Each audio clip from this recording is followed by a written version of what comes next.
नमस्कार, मैं रवीश कुमार। ईरान के हमले से इसराइल को कितना नुकसान पहुंचा है कोई नहीं जानता। मुख्यधारा के चैनलों पर आरोप लग रहा है कि इसराइल के भीतर जो तबाही हुई है उसकी सही तस्वीर नहीं दिखाई जा रही। इसराइल को अंदाजा नहीं था कि ईरान इस हद तक प्रहार करेगा और तेल अवीव को नुकसान पहुंचा देगा। शुक्रवार को CNN ने अपनी रिपोर्ट में कहा है कि बीरशेवा में माइक्रोसॉफ्ट के दफ्तर को ईरान ने ध्वस्त कर दिया। यह भी लिखा जा रहा है कि इसराइल अपने विमानों को साइप्रस से उड़ा रहा है, तेल अवीव से नहीं। क्या वाकई ईरान ने इसराइल को भारी नुकसान पहुंचाया है या यह भी प्रोपेगेंडा का हिस्सा है, बताना मुश्किल है। इस बीच एक नई खबर यह आई है कि ईरान के अली शमखानी गंभीर रूप से घायल हैं, मरे नहीं हैं, जबकि इसराइल का मीडिया कह रहा है कि शमखानी को मार दिया गया है। इसराइल के प्रधानमंत्री नेतन्याहू कहे जा रहे हैं कि ईरान के सभी परमाणु ठिकानों पर हमला कर देंगे। इनके लिए तो मजाक हो गया है हमले की बात। नेतन्याहू के आगे ग्लोबल लीडर नतमस्तक हुए जा रहे हैं, वरना कोई उनसे पूछता कि जिन जिन देशों के पास न्यूक्लियर प्लांट हैं क्या वहां भी जाएंगे अटैक करने, उनके न्यूक्लियर प्लांट पर भी हमला करेंगे। पता भी है कि न्यूक्लियर प्लांट पर हमला होगा तो कितना खतरनाक परिणाम हो सकता है। इंसान से लेकर पेड़ पौधे पशु पक्षी इन सब पर क्या असर पड़ेगा। रूस के एटॉमिक एनर्जी कॉरपोरेशन के प्रमुख अलेक्सी लिखाचेव ने कहा है कि अगर इसराइल ने बुशहर के न्यूक्लियर प्लांट पर हमला किया तो तबाही मच जाएगी। इस तरह का हमला करके आप अच्छे और बुरे का फर्क मिटा देते हैं। उनका संस्थान हालात पर नजर बनाए हुए है, यहां तक कि ईरान के इस प्लांट पर रूसी विशेषज्ञ भी काम कर रहे हैं। 1986 की घटना है। पूर्व सोवियत संघ के चेर्नोबिल परमाणु प्लांट के रिएक्टर में अचानक धमाका हो गया। आज यह जगह यूक्रेन में है। रिएक्टर के निर्माण और मानवीय त्रुटि के चलते भाप का दबाव इतना ज्यादा हो गया कि रिएक्टर की छत फट गई और भयानक धमाका हुआ। रातों रात प्रिपेयर्ड शहर को खाली किया गया। प्लांट में काम करने वाले कर्मचारियों के अलावा कई बचाव कर्मियों की दर्दनाक मौत हो गई और बहुत से लोगों की सेहत पर इसका बुरा परिणाम पड़ा। 5000 से अधिक लोगों को थायराइड का कैंसर हो गया, 15 लोगों की मौत हो गई। चेर्नोबिल की आबो हवा दूषित हो गई और एक बसा बसाया शहर खंडहर हो गया। माना जाता है कि रिएक्टर के भीतर के रेडियो एक्टिव कोर का 5% हिस्सा बाहर आ गया था। सिर्फ इतने हिस्से से निकला प्रदूषण हवाओं के रास्ते बहता हुआ पूर्व सोवियत संघ के अन्य हिस्सों में फैल गया। यूक्रेन, रूस, बेलारूस तक चला गया। यूरोप के कुछ इलाकों में भी इसका असर हुआ। रिपेयर के काम में जुटे 2 लाख लोगों पर भी रेडिएशन का असर देखा गया। रूस इसलिए बार बार चेतावनी दे रहा है कि न्यूक्लियर प्लांट पर हमला करना ठीक नहीं होगा। रूस के राष्ट्रपति पुतिन ने साफ कह दिया है कि ईरान के न्यूक्लियर प्लांट में जो भी रूसी विशेषज्ञ काम कर रहे हैं वहां से नहीं हटाए जाएंगे। इसका मतलब है कि उधर से चैलेंज आ रहा है कि अगर इस हमले में रूसी नागरिकों को कुछ भी हुआ तो देख लेना। अमेरिका अगर ईरान को कह सकता है कि उसके नागरिकों को कुछ नहीं होना चाहिए, तो क्या रूस इसराइल को नहीं कह सकता? ईरान के पास परमाणु बम है या नहीं, यह सवाल हर दिन बड़ा होता है, उलझ भी जाता है। न्यूक्लियर प्लांट पर बम गिराकर मिलेगा क्या, यह सवाल जुड़ गया है। ईरान के न्यूक्लियर प्लांट पर हमला करने के बाद क्या इसराइल का मकसद पूरा हो जाएगा? नहीं होगा। उसका मकसद यहीं तक सीमित नहीं है। क्या न्यूक्लियर प्लांट पर हमला करने के बाद इसराइल के झूठ का जवाब मिल जाएगा? पहले साबित तो करें कि ईरान के पास बम है या नहीं। बम ना हो गया समोसा हो गया, दोपहर के बाद बम बना लेगा। CNN की पत्रकार हैं क्रिस्टियन अमनपोर। उन्होंने ईरान के उप विदेश मंत्री अब्बास अराकची का इंटरव्यू किया है। अराकची से उन्होंने पूछा कि आपकी सरकार ने 60% एनरिच्ड यूरेनियम का उत्पादन क्यों किया? तो उनका जवाब था, हमने वही किया जो IAEA के नियमों के अनुसार कर सकते थे। हमारे पास और कुछ नहीं है, कुछ भी गलत नहीं किया है। IAEA के इंस्पेक्टर तो ईरान आए थे, उनकी अलग अलग रिपोर्ट से इसका सबूत मिल जाता है। 60% एनरिचमेंट पर कोई बैन नहीं, लेकिन इसका इस्तेमाल ईरान पर हमला करने के लिए किया जा रहा है, जिसकी ईरान को आदत पड़ चुकी है। तो इसराइल को बहस में इस बात को लेकर कोई सफलता नहीं मिल पा रही कि ईरान के पास परमाणु बम है या नहीं। वो किसी भी तरह से अपने हमले को उचित नहीं ठहरा पा रहा। बम का समझ आ रहा है ना, नेतन्याहू के बयान किसी को समझ आ रहे हैं। अब इस नेता को कैसे समझा जाए? ना तो कोई पॉलिटिकल साइंस वाला समझ पा रहा है, ना कोई साइकोलॉजी का प्रोफेसर इसे समझ पा रहा है। इनके बेटे ने शादी रोक दी, यह बड़ी कुर्बानी हो गई।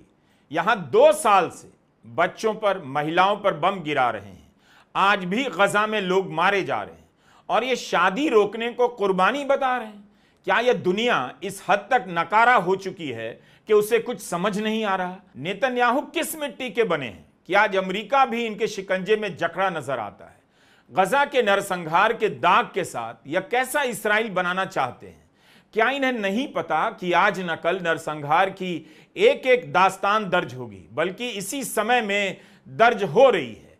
बार बार ईरान कह रहा है कि बम नहीं बनाया।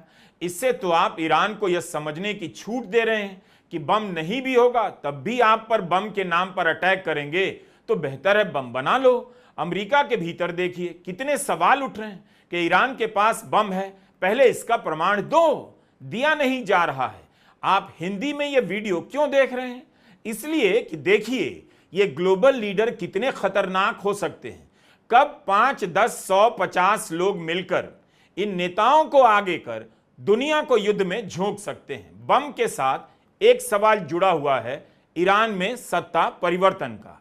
यह बहस भी जहां है वहीं है। इसराइल जिद पर अड़ा है कि खामेनेई को बचने नहीं दिया जाएगा। भाषा देखिए इसराइल की, कह रहा है आयतुल्लाह अली खामेनेई को जीने की अनुमति नहीं दे सकते, क्योंकि खामेनेई स्वयं आदेश देते हैं कि अस्पताल पर हमला करना है। गजा के अस्पतालों पर हमला करने का आदेश कौन दे रहा था? किसके आदेश से वहां 3 दर्जन से अधिक अस्पतालों को मिट्टी में मिला दिया गया? इराक के शीर्ष शिया धर्मगुरु ग्रैंड आयतुल्लाह अली सिस्तानी ने ईरान के नेतृत्व को निशाना बनाने के खिलाफ चेतावनी दी है। 19 जून को उन्होंने कहा कि ईरान के धार्मिक और राजनीतिक नेतृत्व को निशाना बनाएंगे तो पूरे क्षेत्र में विनाश आ जाएगा। रूस के राष्ट्रपति के प्रवक्ता दिमित्री पेस्कोव ने कहा है, सत्ता परिवर्तन की कोई भी बातचीत कल्पना के परे है। इसके बारे में बात करना भी स्वीकार्य नहीं होगा। रूस और चीन सत्ता परिवर्तन के पक्ष में नहीं है। नेतन्याहू भी बीच बीच में बयान बदलते हैं कि वे सत्ता परिवर्तन नहीं चाहते, लेकिन इस युद्ध का परिणाम यही होगा। इनके रक्षा मंत्री बयान देते हैं कि खामेनेई को जीने का अधिकार नहीं है। सत्ता परिवर्तन को लेकर 100 तरह का प्रोपेगेंडा चल रहा है। एक तरफ यह चलाया जा रहा है ईरान की लीडरशिप को खत्म कर देंगे, दूसरी तरफ यह भी प्रोपेगेंडा चला रहे हैं कि ईरान की जनता मौजूदा नेतृत्व के खिलाफ विद्रोह कर देगी। एक तीसरा प्रोपेगेंडा यह भी चल रहा है कि इसराइल के हमले से घबराकर तेहरान के लोग भाग रहे हैं। तय कर लीजिए, डिसाइड कीजिए क्या कहना है। अगर हजारों लोग तेहरान छोड़कर भाग रहे हैं तो विद्रोह करने की योजना कौन बना रहा है? किससे उम्मीद कर रहे हैं? क्या जान बचाकर भागने वालों से आज सत्ता परिवर्तन की उम्मीद लगाए बैठे हैं? फिर इसराइल ईरान के टीवी चैनलों को क्यों हैक कर रहा है? जब वहां की जनता विद्रोह ही कर रही है तो आप टीवी क्यों हैक कर रहे हैं? मतलब आप ऊपर से बम गिराओ, लोग कमरे में बैठकर टीवी देखेंगे कि इसराइल अभी हैक करेगा और फर्जी प्रदर्शन का वीडियो दिखाएगा और उसे देखकर ईरान के लोग विद्रोह करेंगे। यह तो वैसा ही मामला है कि यूक्रेन पर हमला करने वाला रूस ईरान और इसराइल के हमले में संयम की सलाह दे रहा है। इसराइल का कुछ भी नहीं चल पा रहा सिवाय इसके कि अमेरिका उसके आगे मजबूर हो जाए। उसके पास यही आखिरी उम्मीद है। ईरान के अधिकारी लगातार अमेरिका को टारगेट कर रहे हैं। अमेरिका के खिलाफ ईरान में नारे लगने की खबर है। ईरान में 600 से अधिक लोगों के मारे जाने की खबरें आ रही हैं। जिस तरह से इसराइल के भीतर नुकसान की सही तस्वीर नहीं है, वही हाल ईरान का भी है। फॉक्स न्यूज की एंकर मार्था मैकेलम ने ईरान के शाह के बेटे रजा पहलवी से पूछा कि क्या आप शाह के तौर पर कुछ समय के लिए ईरान लौटने के लिए तैयार हैं? तो रजा पहलवी कहते हैं, मुझे कुछ समय के लिए नेता का रोल अदा करने के लिए टाइटल की जरूरत नहीं। मुझे लगता है लोग मेरी तरफ इसलिए देख रहे हैं क्योंकि वे मुझ पर भरोसा करते हैं। यहां बांग्लादेश की तरह पुलाव भी साथ साथ पक रहा है, लेकिन ईरान में अभी तक बांग्लादेश जैसा कुछ नहीं हुआ। इसीलिए कहा जाता है कि देश कोई भी हो, वहां अगर लोकतंत्र है तो विपक्ष को भी मजबूत किया जाना चाहिए। जहां भी विपक्ष कमजोर हो जाता है, गुलाम हो जाता है, उस देश को, उस लोकतंत्र को हथियारों के सौदागर आलू बैगन का भरता बना देते हैं। जनता की हालत खराब हो जाती है। 20-20 साल से एक पार्टी का राज चला आ रहा है। किसी को पता नहीं कि सरकार के भीतर क्या चल रहा होता है। सत्ताएं बदलती रहती हैं तो कम से कम लोकतंत्र का पहिया घूमता रहता है। रही बात ईरान में सत्ता परिवर्तन की, तो उसे लेकर साफ नहीं कि हवाई हमले से सत्ता परिवर्तन वहां कैसे हो जाएगा। अगर ईरान की सत्ता को इस्राइल हटा देता है तो कैसे भरोसा किया जाए कि वहां के हालात इराक, सीरिया, अफगानिस्तान और लीबिया से अलग होंगे, बेहतर होंगे? इनमें से किस देश में स्थिति बेहतर हो गई? ईरान और इस्राइल के बीच उस झगड़े को आप यह मत समझकर देखिए कि कोई जटिल मामला है, बिल्कुल नहीं। इंटरनेशनल पॉलिटिक्स है, समझ नहीं आएगी ऐसा मत सोचिए। जैसे बाहुबली आपके जिले में प्लॉट कब्जा लेते हैं और आप दशकों मुकदमा लड़ते हुए इस दुनिया से चले जाते हैं, इससे ज्यादा का मामला यह नहीं। अब पता चल रहा है कि दुनिया में सैनिक क्षमता का डंका बजवाने वाला देश इस्राइल अपने सैनिक ठिकाने कहां बनाकर बैठा है? आम लोगों के मोहल्लों में, अस्पतालों के बेसमेंट में, ताकि जब इन पर हमला हो तो नागरिकों पर हमले के बहाने हल्ला किया जा सके। नागरिक की सुरक्षा के लिए सैनिक ठिकाने बनाए जाते हैं। ऐसा लग रहा है कि इस्राइल में सैनिकों की सुरक्षा के लिए नागरिक ठिकाने बनाए गए हैं। कोई दलील उसकी जम नहीं रही, सिवाय इसके कि हम दादा हैं, हमको बम मारने का मन किया है तो हम मारेंगे। अब इन पर आइए, आप हैं अमेरिका के राष्ट्रपति, क्या वाकई आपसे फैसला नहीं हो पा रहा कि ईरान पर हमला करना है या नहीं? कहीं यह भी कोई नया झांसा तो नहीं कि 2 हफ्ते बाद हमले को लेकर फैसला लेंगे, ताकि बाद में कह सकें कि हमने बातचीत का प्रयास किया, समय लिया, तो अब हमला कर रहे हैं? इस्राइल अपनी योजना पर दशकों इंतजार कर सकता है, 2 सप्ताह और इंतजार कर लेगा, लेकिन 2 सप्ताह में क्या बदल जाएगा? 2 साल से गजा में नरसंहार चल रहा है, अमेरिका से तो रोका नहीं गया, आज भी हर दिन गजा में हत्याएं हो रही हैं। तो इस 2 हफ्ते में बातचीत से क्या निकल जाएगा? क्या अमेरिका अपनी शर्तों को छोड़ देगा? ईरान कैसे मान लेगा कि वह नागरिक इस्तेमाल के अपने न्यूक्लियर प्लांट को बंद करने जा रहा है? अच्छी बात है कि ट्रंप अपने विकल्प खुले रखना चाहते हैं, लेकिन इस 2 हफ्ते में क्या बदल जाएगा जो 2 साल से नहीं बदल सका है? 20 जून को ईरान के विदेश उपमंत्री अब्बास अराकची ब्रिटेन, फ्रांस और जर्मनी के विदेश मंत्रियों से मिलने वाले हैं। जिनेवा में होने वाली इस मुलाकात में अमेरिका या इस्राइल की तरफ से कोई प्रतिनिधि शामिल नहीं होगा। इस बैठक के एक दिन पहले ब्रिटेन के विदेश सचिव डेविड लेमी ने अमेरिका के विदेश सचिव और मध्य पूर्व के प्रतिनिधि स्टीव विटकॉफ से मिलने के बाद कहा कि डील के माध्यम से इस टकराव को बढ़ने से कैसे रोका जाए, इस पर बातचीत हुई।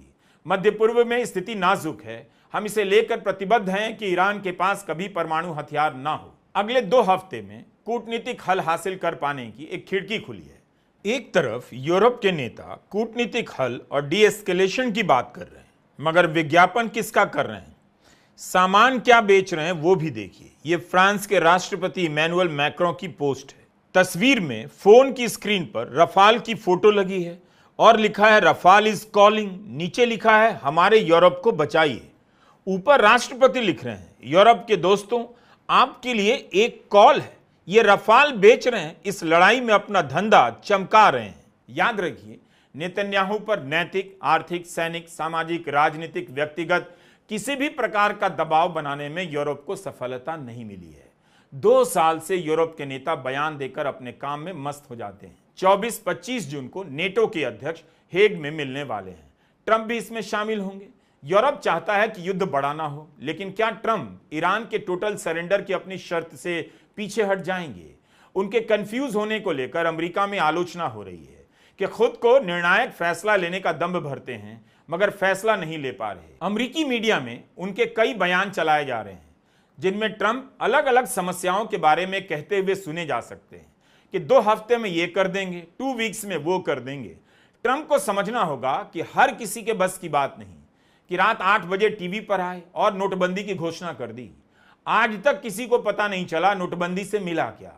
व्हाइट हाउस के प्रेस सचिव कैरोलाइन लेविट ने 19 जून की अपनी प्रेस वार्ता में कहा कि इस बात के आसार हैं कि ईरान और अमेरिका के बीच बातचीत हो सकती है। ईरान के पास जिनेवा में फ्रांस, जर्मनी के विदेश मंत्री की बात होने वाली है। पहले से पता है कि उस बातचीत से कोई हल नहीं निकलेगा। Now, regarding the ongoing situation in Iran, I know there has been a lot of speculation amongst all of you in the media regarding the president's decision making and whether or not the United States will be directly involved. In light of that news, I have a message directly from the president, and I quote, Based on the fact that there's a substantial chance of negotiations that may or may not take place with Iran in the near future, I will make my decision whether or not to go within the next 2 weeks. That's a quote directly from the president for all of you today. Trump 2 हफ्ते इंतजार करने की बात कर रहे हैं। ठीक 1 हफ्ता पहले इसराइल ने ईरान पर हमला कर दिया और उसके शीर्ष अधिकारियों को मार डाला। पहले दिन जानकारी आई कि अमेरिका इस हमले में शामिल नहीं है और ट्रंप को इसके बारे में जानकारी नहीं थी, लेकिन उनके बयानों से बहुत जल्द यह साफ हो गया कि वे शुरू से ही इस हमले के बारे में सब कुछ जानते थे। हमला हो जाने के बाद 60 दिन की डेडलाइन की बात करने लगे। ईरान का मामला है, इसलिए उनकी यह बात बिना चुनौती के स्वीकार कर ली गई, जबकि बातचीत से पहले 60 दिन की डेडलाइन की बात नहीं की गई थी। दुनिया में कौन सा देश इस तरह किसी देश के साथ बातचीत करता है कि 60 दिनों में डील नहीं हुई तो उसका दोस्त आकर उस पर बम गिरा देगा? कभी सुना है आपने ऐसा? रॉयटर्स में एक रिपोर्ट आई है, इसमें बताया गया है कि 13 मई को ट्रंप ने सऊदी अरब के इन्वेस्टमेंट फोरम में कहा कि ईरान को परमाणु डील पर अभी फैसला लेना होगा। अभी इसी समय हमारे पास इंतजार करने के लिए बहुत समय नहीं है, चीजें बहुत तेजी से बदल रही हैं। हम कभी अमेरिका और उसके दोस्तों को आतंक या परमाणु हमले की धमकी देने की इजाजत नहीं देंगे। अमेरिकी सरकार के 2 अधिकारियों ने रॉयटर्स को बताया कि ट्रंप पहले ही जानते थे कि ईरान पर कभी भी हमला हो सकता है और वो उसे रोकने के लिए कुछ खास नहीं कर सकेंगे। सूत्रों के आधार पर छपी इस रिपोर्ट में बताया गया है कि मई के मध्य तक अमेरिकी सेना ने इसे लेकर प्लान बनाना शुरू कर दिया था कि इसराइल को ईरान पर हमले में अमेरिका की मदद की जरूरत पड़ सकती है। यहां तक कि अमेरिका अपने हथियार यूक्रेन से हटाकर मिडिल ईस्ट की तरफ ले आया था। अमेरिका में घमासान विरोध हो रहा है कि ट्रंप ईरान के खिलाफ युद्ध ना करें। अब ट्रंप को यह भी बताना चाहिए, ईरान पर हमला करेंगे तो अमेरिका का कितना ट्रिलियन डॉलर खर्च हो जाएगा। पहले हिसाब कैसे लगा लिया करते थे कि इराक युद्ध में अमेरिका का 9 ट्रिलियन डॉलर खर्च हुआ है, तो इस 2 सप्ताह में इसका भी हिसाब निकाल सकते हैं। किसी को पता नहीं कि तुरंत सरेंडर की बात करने वाले ट्रंप ने 2 सप्ताह का समय क्यों लिया। बड़ा सवाल है कि बिना अमेरिका के इसराइल कब तक इस युद्ध में टिका रहेगा। सबको पता है ट्रंप की घोषित नीति है कि अमेरिका अब युद्ध नहीं करेगा, वरना उन्हें फैसले लेने में इतना समय नहीं लगता। ट्रंप डील की कोशिश करते हैं तो इसराइल डील से पहले हमला कर देता है। ऐसा लगता है कि इसराइल अमेरिका को चला रहा है। अमेरिका के सेनेटर हैं बर्नी सैंडर्स, उन्होंने कहा कि बेन्यामिन नेतन्याहू अमेरिका के राष्ट्रपति नहीं हैं। गजा पर बम गिराते गिराते इसराइल की अर्थव्यवस्था कमजोर तो पड़ गई होगी। उसने खुद अपने जहाजों को साइप्रस में पार्क किया है और तेहरान के आसमान को कंट्रोल में करने का दावा करता है, लेकिन खुद अपने आसमान में अपने जहाज को उड़ा नहीं पा रहा। यह भी कहा जा रहा है कि अगर ट्रंप ने फैसला कर लिया और ईरान के फोर्डो पहाड़ी के ऊपर बंकर बस्टर भेजने से भी न्यूक्लियर प्लांट नष्ट नहीं होता है, अमेरिका सफल नहीं होता है, तब अमेरिका क्या करेगा? इन वजहों से भी ट्रंप पर दबाव बढ़ रहा है कि वे इसराइल के मसले से दूर रहें।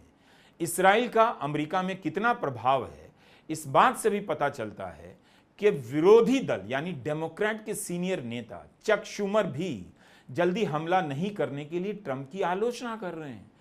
2 हफ्ता पहले एक वीडियो जारी किया जिसमें ट्रंप की निंदा कर रहे थे कि वे ईरान पर कभी सख्त होते हैं, कभी पीछे हटते हैं, कभी साइड डील की खबरें आने लगती हैं। ट्रंप को चुनौती दे रहे हैं कि ईरान को छूट नहीं मिलनी चाहिए। उन्होंने मांग की है कि डील की सारी जानकारी सार्वजनिक होनी चाहिए और कोई साइड डील नहीं होनी चाहिए।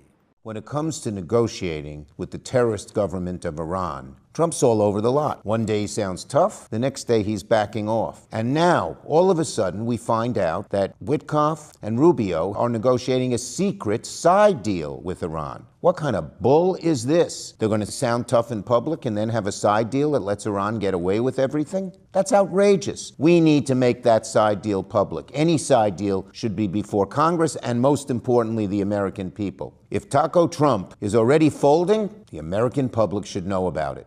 No side deals. सवाल यह है कि क्या ईरान भी लंबे समय तक के लिए युद्ध चाहेगा? ईरान की आबादी फ्रांस, जर्मनी, स्पेन से ज्यादा है। 9 करोड़ की आबादी है ईरान की, इसराइल की 1 करोड़। तो इसराइल के लिए एक झटके में ईरान को मिटा देना आसान नहीं। लेकिन क्या ईरान लंबी लड़ाई की हालत में है? कूटनीतिक रास्ता है, मगर किसी की विश्वसनीयता नहीं। कोई नेता, ग्लोबल लीडर इतना भरोसे लायक नहीं। कुल मिलाकर किसी के पास ठोस जवाब नहीं। आसमान में उड़ती मिसाइलें देखकर लोगों को लगता है कि यह किसी वीडियो गेम जैसा है, लेकिन असल में ईरान और इसराइल दोनों पर इस हमले का अलग अलग प्रभाव दिखाई दे रहा है। वॉशिंगटन पोस्ट ने इसे लेकर विस्तृत रिपोर्ट की है। हमले की शुरुआत से पहले ईरान के पास 2000 मिसाइलों का भंडार था। 13 जून के हमले में इसराइल ने ईरान की काफी मिसाइलों को नुकसान पहुंचाया और कई लॉन्चर भी ध्वस्त कर दिए। इसराइल के हमले के जवाब में ईरान ने पहली रात 150 मिसाइलें लॉन्च की, मगर हमले के 4 दिनों बाद दोपहर के हमले में सिर्फ 10 मिसाइलें लॉन्च की। जबकि पिछले साल अक्टूबर के हमले में ईरान ने पहली रात 200 मिसाइलें इसराइल पर दाग दी थीं। ईरान के सामने चुनौती बहुत बड़ी है। उसके पास सीमित संख्या में मिसाइलें हैं जिन्हें उसे देर तक चलाना है। ईरान के मिसाइलों का रिकॉर्ड है कि वे अक्सर अपना निशाना चूक जाती हैं। इसका मतलब है कि जितनी मिसाइलें बाकी हैं उनमें से कुछ बेकार हो जाएंगी और कईयों को इसराइल रोक भी देगा। दूसरी तरफ इसराइल के लिए भी इस हमले से बचाव करना आसान नहीं। ईरान के हमले को रोकने में इसराइल हर रात $285 मिलियन खर्च करता है। अगर अमेरिका ने उसे नई सप्लाई नहीं दी या फिर खुद इस हमले में शामिल नहीं हुआ और अगर ईरान ने इसी तरह हमला जारी रखा तो 10-12 दिन से ज्यादा इसराइल उसका सामना नहीं कर पाएगा। अभी से ही उसका रक्षा तंत्र कमजोर पड़ने लगा है। 7 दिन हो गए, ईरान ने अभी तक स्ट्रेट ऑफ हॉर्मुज बंद नहीं किया, पर बंद करने की खबरें आती रहती हैं। अगर बंद कर दिया तो तेल के बढ़े हुए दाम कुछ आप लोगों को भी देने पड़ेंगे जो इस वक्त वीडियो देख रहे हैं। हमारा आप ईरान के साथ हैं या इसराइल के साथ हैं, इससे कोई फर्क नहीं पड़ता। आपको तेल के बढ़े हुए दाम के साथ रहना ही होगा और अपनी जेब ढीली करनी पड़ेगी। अभी तक यही समझ में आ रहा है, अमेरिका या तो मन बना चुका है या फिर ईरान पर हमला करने के लिए उलझन में होने का नाटक कर रहा है। ईरान के लिए अमेरिका के दोनों प्रकार के मूड को समझना अब मुश्किल नहीं होना चाहिए। एक बार धोखा खा चुका है, डील के नाम पर बातचीत में उलझा रहा, पीछे से अटैक हो गया। तो ईरान सिर्फ इतने भर से शांत नहीं पड़ेगा कि ट्रंप 2 सप्ताह बाद फैसला लेंगे। कभी भी कुछ भी हो सकता है। नमस्कार, मैं रवीश कुमार।